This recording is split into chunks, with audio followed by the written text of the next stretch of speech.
Mfuko wa fidia kwa wafanyakazi WCF kwa kushirikiana na wadau wengine katika masuala ya usalama na afya mahala pa kazi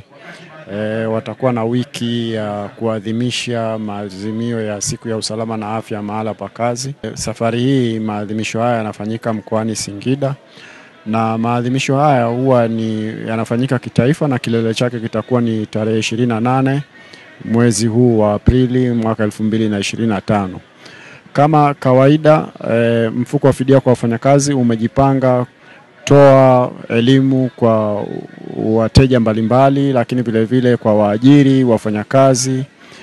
vyama vya wafanyakazi, vyama vya waajiri, ili waweze kujua shughuli mbalimbali zinazotekelezwa na mfuko wa fidia kwa wafanyakazi. Lakini tunatumia fursa hii pia kuweza kukuza mbinu za kuzuia ajali na magonjwa yanayotokana na kazi, na hiyo inasaidia katika kuhakikisha kwamba tunapunguza ajali na magonjwa yanayotokana na kazi. Kwa hiyo nachukua nafasi hii kuwakaribisha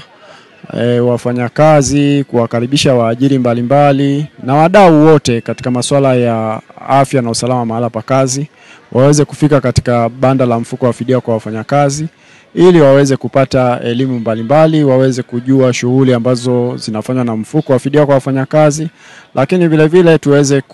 kwa pamoja tuweze kukuza mbinu za kuzuia ajali na kupunguza magonjwa yanayotokana na kazi.